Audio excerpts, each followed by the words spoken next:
Hello everybody, it's the Natural Healing Ninjas again with Christine and Laura Lee behind the camera. Hi everybody. Well, today we're interviewing a dear friend of mine, Darcy Cleome Portlock. How do you like that? That's a mouthful. And she is a natural ninja. What she does is, she'll have to tell me, because I've seen her so many times in what action. does she do? What does she do? She is a intuitive healer, healing facilitator. And how long have you been doing this stuff? Well, unofficially for 38 years, when my son died, or not died, when I gave birth to him and I died having him, is when all this started. But officially as my form of employment and my purpose since probably 01. Mm-hmm. Did you start, were you massaging first? Because I knew you did that for a while. I did start out as a massage therapist because it was, I think, softer on people, and they understood that more, even though that was still back 38 years ago, that was like edgy. But I found that when I touched people, I could pick up information from them. Really? So, and it was gentle because I could massage them and lull them into a really tranquil space, and then I could ask them questions or, give them information that they were more open and willing to accept in that space of being relaxed and tranquil. So at what period or what time did you decide to move completely into the intuitive? I stopped. Well, I was doing both, kind of like readings and working with multidimensional healing and doing massage for a while. They kind of overlapped, and then there was a point after I opened the healing center here in Cambria that I got clearly that I was no longer to touch, that I was supposed to just be able to, view and discuss and read people as they spoke, and then look for their patterns that weren't serving them and help them with that.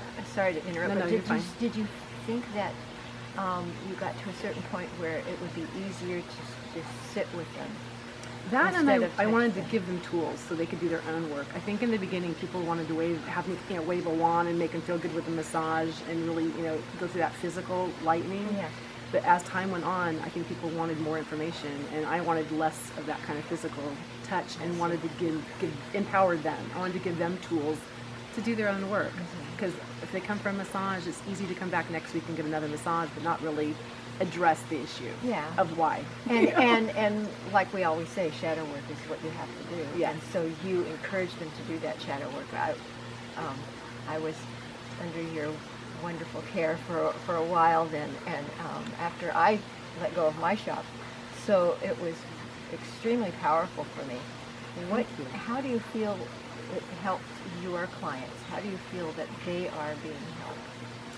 Well, I think a lot of them are clearing old karma. They're lightening up. They're getting rid of old belief patterns that aren't serving them. They're, really their lives are getting cleaned up. They're releasing things they don't need, and they're stepping into their own power, which therefore gives them, maybe they get insight onto what their purpose is, and they start, acting from that authentic space.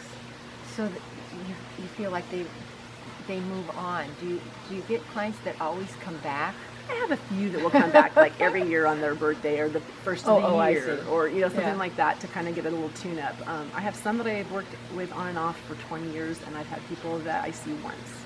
So I think it's just whatever stage they're in, or if you work with me like you did for a period of time, it's a commitment, and you have to know that you're learning things that you can't unknow, and once you do know, change is going to happen. And you have to move through. And you have to be committed to that, everything that comes with that change. Right. So actually now, because of my lifestyle and where I'm at these days, I only take people that want to commit. I'll do an initial session with them, and then a lot of times that will be it, or they commit to a chunk of sessions where we can go deep. Because that's what I really crave, is really helping someone alter their life and shift. Not at the surface level. I don't want to do surface readings anymore. It's not like, hi, come, let me read your tarot cards. I don't do that. It's not about that. Can you hold your book up or put your book so we can see it? This is my book. She wrote this fabulous book, and tell us what your book is about. So it's The Way of the Awakened. I wrote the actual bulk of the book back in the early 2000s. And I used that, and I probably gave you a copy of this when we first started working together. It was like, I went to Kinko's and I had a little thing. And remember, there was like a handout. It was kind of a little handout with papers. I never did get one, I have to say. Oh my God, okay. Maybe I was in between. I think you were in between. But for a long time, I just used the core of it, and it talked about multidimensional healing, which is what I actually say that I do. And then that, I had a client who was what did she do? She was an editor. And she goes, why aren't you publishing this? And I'm like, well, it's not a book. It's just like work papers that I give my clients to go through if I'm doing student work with them or whatever. And she's like, no, you need to get this in print. So she encouraged me to write the book. And I'm like, I'm not a writer. I'm a healer. She goes, well, write about what you know. Yeah. So then she said, do you want a story, my story? And I'm like, I don't want to talk about me. But that was really actually healing for me to go through that process of talking about my journey and what happened and the process I went through. Totally. So the beginning is about my journey, how I got to where I was, and the center is about the work itself. Gives people clues of how they could do certain things, and then the back of it, the third part is examples of clients and that sort of thing, and what they went through. So like testimonials. Yeah, just kind of like talking about the process and what they went through, and because there's a couple different. I mean, I just picked a few for examples of what the work can be for you when you're walking the walk.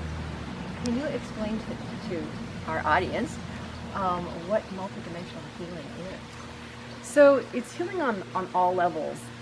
So a lot of things come through us through our DNA and genetics, that sort of thing. Then there's our soul that carries past karma, it carries our lessons, it could be the place you're born into, how things affect you physically, emotionally, mentally, spiritually, and then dimensionally, and all these other ways.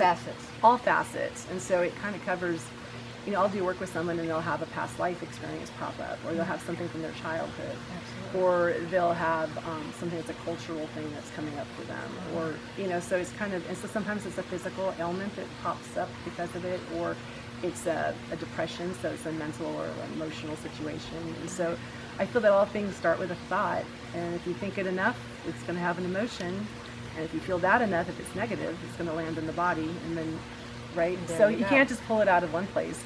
You can fix the body, but if you don't fix where it came from emotionally, it's going to just come back. So it's really about seeing what your pattern is, seeing where that comes from, and then nipping it off at the beginning, tracking it back. That's what I like. I like to go to the core of something. Like, why did I do that? Right. Where is that coming from? And a lot of times everything's like layered. Yeah. And so when you pull that one pin, a lot of different patterns will fall away. Yeah. And then that's when you have a complete, sometimes an identity change, really. Absolutely. Yeah. So I'm curious to know, how did this all begin? Where do you get your information from? Is it your highest self, or is it your guides, or is it a deep knowing within you, which is your highest self? So that's interesting. Actually, it's gone through a process. So when I first started getting information, I think like a lot of us, we don't believe it's really coming from us. We have to look at something outside of ourselves. So I had a lot of guides, figures that I would talk to, who would talk to me, that I relate to. And at some point, and they were all different kinds of walks of life. A lot of them resembled the Ascended Master group and this sort of thing. So, or angels or angelic beings or maybe ancestors, this sort of thing. And then what started happening is they kind of divided into masculine and feminine. And then the masculine and feminine became one singular voice, and then the voice became mine. So I think kind of what happened is, as I didn't need the outside projections, it started working its way in, and then now it's a knowing. It's a knowing, yeah. Mm-hmm. But it didn't start out that way, because I think that would have been too much for me to handle at 22. So that's when it all started, when you died at that one time when your son was born. It did. My son came a couple months early. He was like 3 pounds, 3 ounces when he was born. Wow. But I was preeclamptic, and I had like toxemia, and I had seizures, and my heart stopped for a bit. And so I went through this whole process of viewing everything from the other side, and being able, when I came back into my body, I had trouble seeing. I couldn't drive for like 6 months. I had no depth perception because I was blown open. I could see energy everywhere around everything, tables, people, everything. So it was really difficult. Wow. And they said it was the medication, the drugs, that it would wear off after a while, and it didn't. I had to learn how to, you know, back in the 80s when they had those three-dimensional pictures where if you Yes. kind of looked beyond the picture, something would pop out, right? At different. Yeah. So that's kind of what it was like. Everything was popped out. So I had to kind of focus and things would go back in. And so for the first 5 years, that's kind of what it was like. So actually, it sounds like you were actually training yourself to be in this state. I guess so. I think it kind of like I got into it and now I was training myself to be present in this dimension. Yes. It's like, okay, you've been there now. Now get here and then learn how to shut it off because that was hard. So I had to learn, it's like a muscle. I had to strengthen it to learn how to shut it down so I could function and do life. And do third dimensional things like raise a child. Right, because then I had a premature baby coming home I had to take care of. So so it was kind of learning how to shut it off. And then I went through this period of time in I call my 30s that I just wanted nothing to do with it. I just ran from the voices and I didn't want to have anything to do with it. I did my thing. I drank and I partied and I just wanted to go la la la la la la la la. Did it scare you? It did a little bit, and my grandmother also has the gift. She's passed a long time ago, but she was very religious, and so she kept it like to the family. So I didn't want to. And as she got older, we all thought we thought Grandma talked to God, but and I was like, I don't want that responsibility. I don't want to be. So I really just ran from it for a long time until I finally I couldn't run anymore. It was like I had to face it and step into it. And so I was like, okay, fine, what? So at that point, how did you face it?